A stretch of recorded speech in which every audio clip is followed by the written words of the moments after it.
En la cripta. Un relato de H.P. Lovecraft.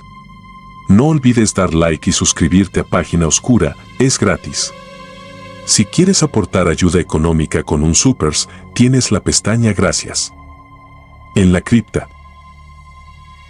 Dedicado a C.W. Smith, que sugirió la idea central.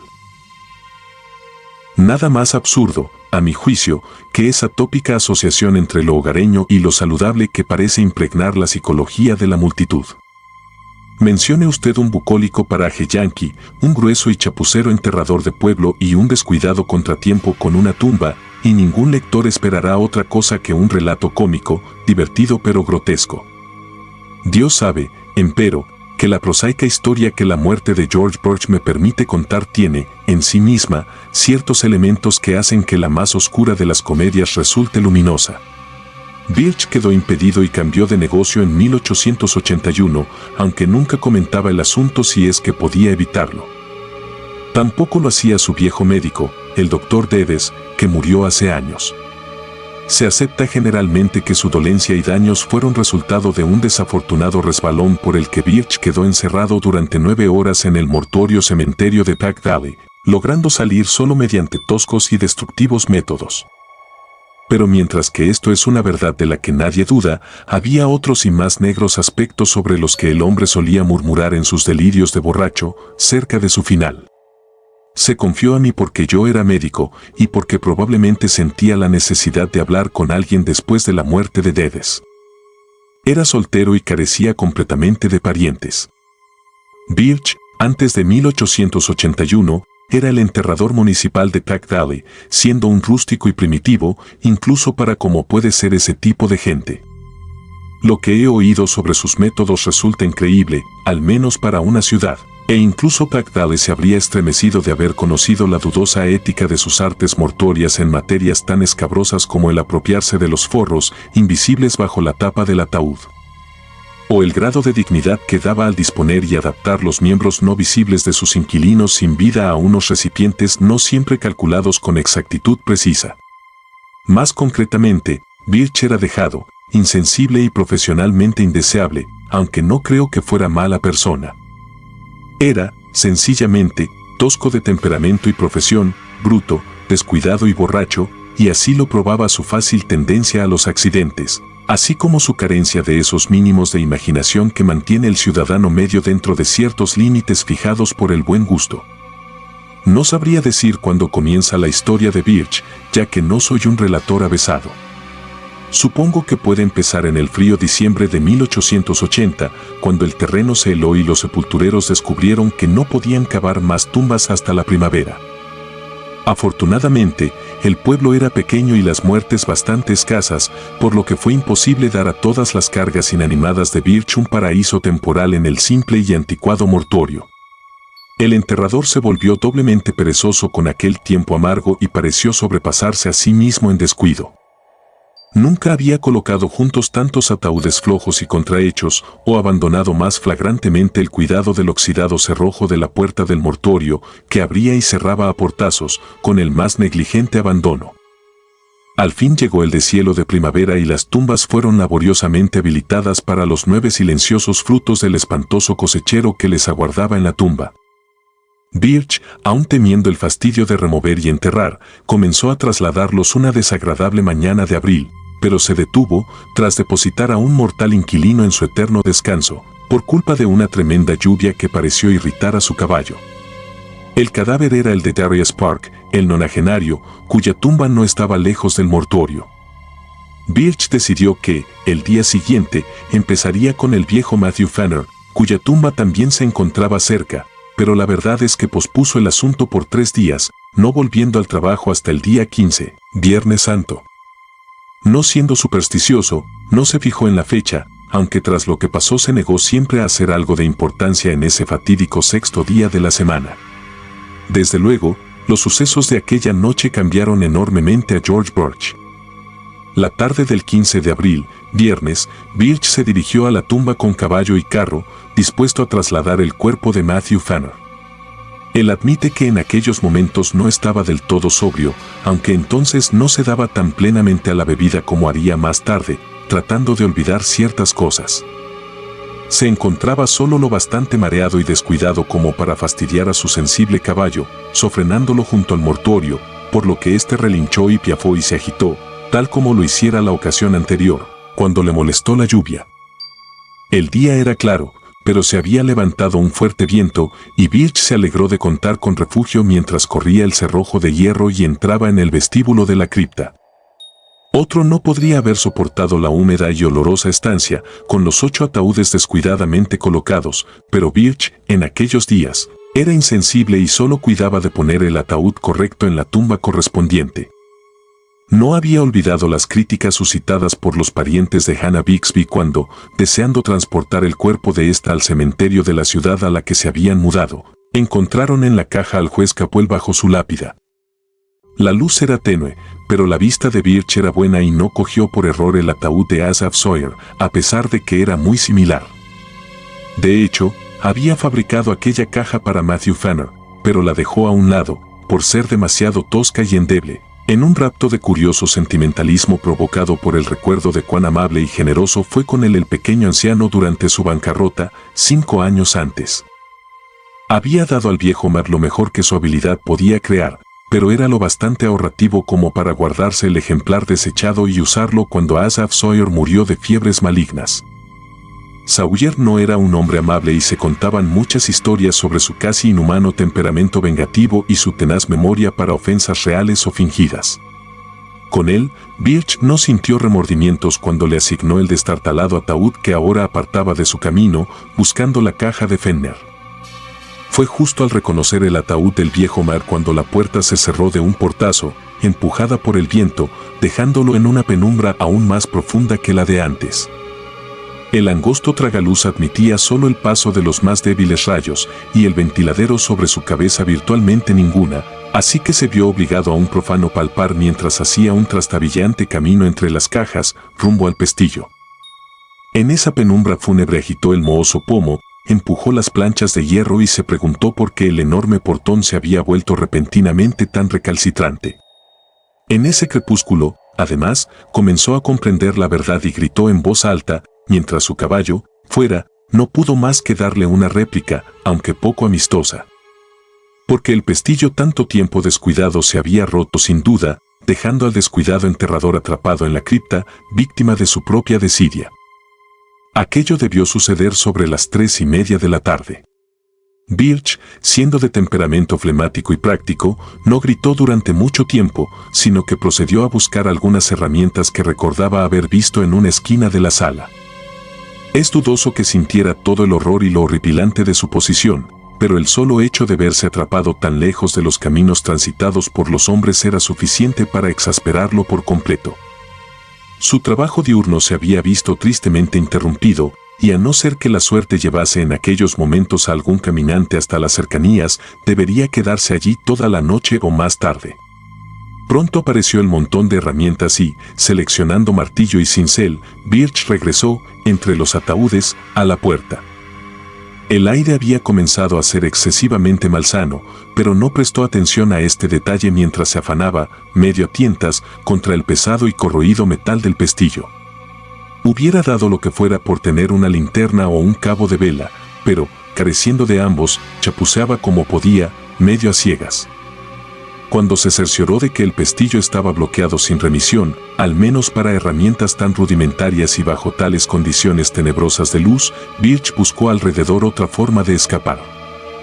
La cripta había sido excavada en una ladera, por lo que el angosto túnel de ventilación del techo corría a través de algunos metros de tierra, haciendo que esta dirección fuera inútil de considerar. Sobre la puerta, no obstante, el tragaluz alto y en forma de hendidura, situado en la fachada de ladrillo, dejaba pensar en que podría ser ensanchado por un trabajador diligente, de ahí que sus ojos se demoraran largo rato sobre él mientras se estrujaba el cerebro buscando métodos de escapatoria. No había nada parecido a una escalera en aquella tumba, y los nichos para ataúdes situados a los lados y el fondo, que Birch apenas se molestaba en utilizar, no permitían trepar hasta encima de la puerta. Solo los mismos ataúdes quedaban como potenciales peldaños, y, mientras consideraba aquello, especuló sobre la mejor forma de colocarlos. 3 ataúdes de altura, supuso, permitirían alcanzar el tragaluz, pero lo haría mejor con 4, lo más estable posible. Mientras lo planeaba, no pudo por menos que desear que las unidades de su planeada escalera hubieran sido hechas con firmeza. Que hubiera tenido la suficiente imaginación como para desear que estuvieran vacías, ya resultaba más dudosa. Finalmente, decidió colocar una base de 3, paralelos al muro, para colocar sobre ellos 2 pisos de 2 y, encima de estos, uno solo que serviría de plataforma. Tal estructura permitiría el ascenso con un mínimo de problemas y daría la deseada altura. Aún mejor, pensó, podría utilizar solo 2 cajas de base para soportar todo, dejando uno libre, que podría ser colocado en lo alto en caso de que tal forma de escape necesitase aún mayor altitud. Y, de esta forma, el prisionero se esforzó en aquel crepúsculo, desplazando los inertes restos de mortalidad sin la menor ceremonia, mientras su torre de Babel en miniatura iba ascendiendo piso a piso. Algunos de los ataúdes comenzaron a rajarse bajo el esfuerzo del ascenso, y él decidió dejar el sólidamente construido ataúd del pequeño Matthew Fanner para la cúspide, de forma que sus pies tuvieran una superficie tan sólida como fuera posible. En la escasa luz había que confiar ante todo en el tacto para seleccionar la caja adecuada y, de hecho, la encontró por accidente, ya que llegó a sus manos como a través de alguna extraña volición, después de que la hubiera colocado inadvertidamente junto a otra en el 3er piso. Al cabo, la torre estuvo acabada y sus fatigados brazos descansaron un rato, durante el que se sentó en el último peldaño de su espantable artefacto. Luego, Birch ascendió cautelosamente con sus herramientas y se detuvo frente al angosto tragaluz. Los bordes eran totalmente de ladrillo y había pocas dudas de que, con unos pocos golpes de cincel, se abrirían lo bastante como para permitir el paso de su cuerpo. Mientras comenzaba a golpear con el martillo, el caballo, fuera, relinchaba en un tono que podría haber sido tanto de aliento como de burla. Cualquiera de los dos supuestos hubiera sido apropiado, ya que la inesperada tenacidad de la albañilería, fácil a simple vista, resultaba sin duda sardónicamente ilustrativa de la vanidad de los anhelos de los mortales, aparte de motivo de una tarea cuya ejecución necesitaba cada estímulo posible. Llegó el anochecer y encontró a Birch aún pugnando. Trabajaba ahora sobre todo el tacto, ya que nuevas nubes cubrieron la luna y, aunque los progresos eran todavía lentos, se sentía envalentonado por sus avances en lo alto y lo bajo de la abertura. Estaba seguro de que podría tenerlo listo a medianoche, aunque era una característica suya el que esto no contuviera para él implicaciones temibles. Ajeno a opresivas reflexiones sobre la hora, el lugar y la compañía que tenía bajo sus pies, despedazaba filosóficamente el muro de piedra, maldiciendo cuando lo alcanzaba un fragmento en el rostro, y riéndose cuando alguno daba en el cada vez más excitado caballo que piafaba cerca del ciprés. Al final, el agujero fue lo bastante grande como para intentar pasar el cuerpo por él, agitándose hasta que los ataúdes se mecieron y crujieron bajo sus pies. Descubrió que no necesitaba apilar otro para conseguir la altura adecuada, ya que el agujero se encontraba exactamente en el nivel apropiado, siendo posible usarlo tan pronto como el tamaño así lo permitiera. Debía ser ya la medianoche cuando Birch decidió que podía atravesar el tragaluz. Cansado y sudando, a pesar de los muchos descansos, bajó al suelo y se sentó un momento en la caja del fondo a tomar fuerzas para el esfuerzo final de arrastrarse y saltar al exterior. El hambriento caballo estaba relinchando repetidamente y de forma casi extraña, y él deseó vagamente que parara. Se sentía curiosamente desazonado por su inminente escapatoria y casi espantado de intentarlo, ya que su físico tenía la indolente corpulencia de la temprana media edad. Mientras ascendía por los astillados ataúdes sintió con intensidad su peso, especialmente cuando, tras llegar al de más arriba, escuchó ese agravado crujir que presagiaba la fractura total de la madera. Al parecer, había planificado en vano elegir el más sólido de los ataúdes para la plataforma, ya que, apenas apoyó todo su peso de nuevo sobre esa pútrida tapa, ésta cedió, hundiéndole medio metro sobre algo que no quería ni imaginar. Enloquecido por el sonido, o por el hedor que se expandió al aire libre, el caballo lanzó un alarido que era demasiado frenético para un relincho, y se lanzó enloquecido a través de la noche, con la carreta traqueteando enloquecidamente a su zaga.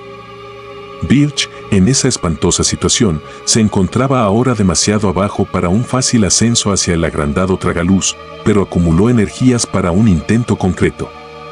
Haciendo los bordes de la abertura, trataba de auparse cuando notó un extraño impedimento en forma de una especie de tirón en sus dos tobillos.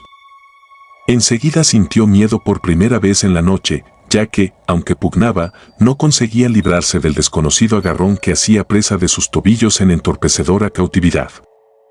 Horribles dolores, como de salvajes heridas, le laceraron las pantorrillas y en su mente se produjo un remolino de espanto mezclado con un inamovible materialismo que sugería astillas, clavos sueltos y similares, propios de una caja rota de madera.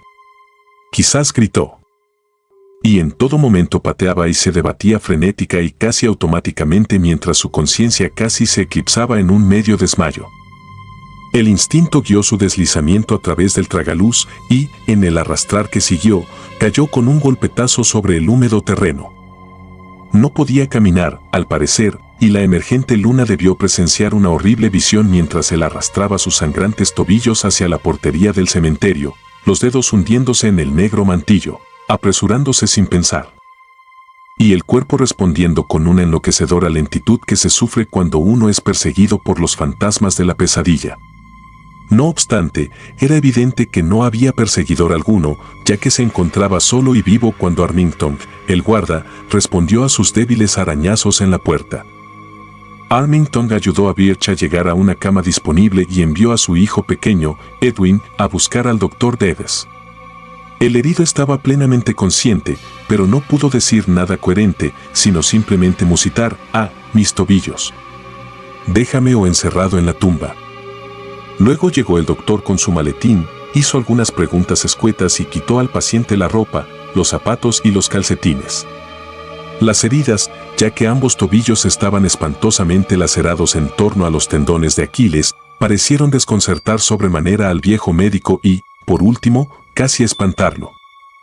Su interrogatorio se hizo más que médicamente tenso, y sus manos temblaban al curar los miembros lacerados, vendándolos como si desease perder de vista las heridas lo antes posible. Siendo, como era Davis, un doctor frío e impersonal, el ominoso y espantoso interrogatorio resultó de lo más extraño, intentando arrancar al fatigado enterrador cada mínimo detalle de su horrible experiencia. Se encontraba tremendamente ansioso de saber si Birch estaba seguro, absolutamente seguro, de que era el ataúd de Fenner en la penumbra, y de cómo había distinguido este del duplicado de inferior calidad del ruin de Asaph Sawyer. ¿Podría la sólida caja de Fanner Cedar tan fácilmente? Davis, un profesional con larga experiencia en el pueblo, había estado en ambos funerales, aparte de haber atendido a Fenner como a Sawyer en su última enfermedad. Incluso se había preguntado, en el funeral de este último, cómo el vengativo granjero podría caber en una caja tan acorde al diminuto Fenner. Davis se fue al cabo de 2 horas largas, urgiendo a Birch a insistir en todo momento que sus heridas eran producto enteramente de clavos sueltos y madera astillada. ¿Qué más?, añadió, podría probarse o creerse en cualquier caso. Pero haría bien en decir tan poco como pudiera y en no dejar que otro médico tratase sus heridas. Birch tuvo en cuenta tal recomendación el resto de su vida hasta que me contó la historia, y cuando vi las cicatrices antiguas y desvaídas como eran, convine en que había obrado juiciosamente. Quedó cojo para siempre, porque los grandes tendones fueron dañados, pero creo que mayor fue la cojera de su espíritu. Su forma de pensar, otrora flemática y lógica, estaba indeleblemente afectada y resultaba penoso notar su respuesta a ciertas alusiones fortuitas como viernes, tumba, ataúd y palabras de menos obvia relación. Su espantado caballo había vuelto a casa, pero su ingenio nunca lo hizo. Cambió de negocio, pero siempre anduvo recomido por algo. Podía ser solo miedo, o miedo mezclado con una extraña y tardía clase de remordimiento por antiguas atrocidades cometidas. La bebida, claro, solo agravó lo que trataba de aliviar. Cuando el Dr. Davis dejó a Birch esa noche, tomó una linterna y fue al viejo mortuorio. La luna brillaba en los dispersos trozos de ladrillo y en la roída fachada, así como en el picaporte de la gran puerta, lista para abrirse con un toque desde el exterior. Fortificado por antiguas ordalías en salas de disección, el doctor entró y miró alrededor, conteniendo la náusea corporal y espiritual ante todo lo que tenía ante la vista y el olfato. Gritó una vez, y luego lanzó un boqueo que era más terrible que cualquier grito. Después huyó a la casa y rompió las reglas de su profesión alzando y sacudiendo a su paciente, lanzándole una serie de estremecedores susurros que punzaron en sus oídos como el siseo del vitriolo. Era el ataúd de Asaph Birch, tal como pensaba. Conozco sus dientes, con esa falta de incisivos superiores. Nunca, por Dios, muestre esas heridas. El cuerpo estaba bastante corrompido, pero si alguna vez he visto un rostro vengativo, o lo que fue un rostro, ya sabe que era como un demonio vengativo, como arruinó al viejo Raymond 30 años después de su pleito de lindes, y como pateó al perrillo que quiso morderlo el agosto pasado, era el demonio encarnado, Birch. Y creo que su afán de revancha puede vencer a la misma madre muerte. Dios mío, qué rabia. No quiero ni pensar en que se hubiera fijado en mí. ¿Por qué lo hizo, Birch? Era un canalla, y no le reprocho que le diera un ataúd de segunda, pero fue demasiado lejos. Bastante tenía con apretujarlo de alguna manera ahí, pero usted sabía cuán pequeño de cuerpo era el viejo Fenner. Nunca podré borrar esa imagen de mis ojos mientras viva. Usted debió de patalear fuerte, porque el ataúd de Asaph estaba en el suelo. Su cabeza se había roto y todo estaba desparramado. Mira que he visto cosas, pero eso era demasiado. Ojo por ojo. Cielos, Birch, usted se lo buscó. La calavera me revolvió el estómago, pero lo otro era peor. Esos tobillos aserrados para hacerle caber en el ataúd desechado de Matt Fanner.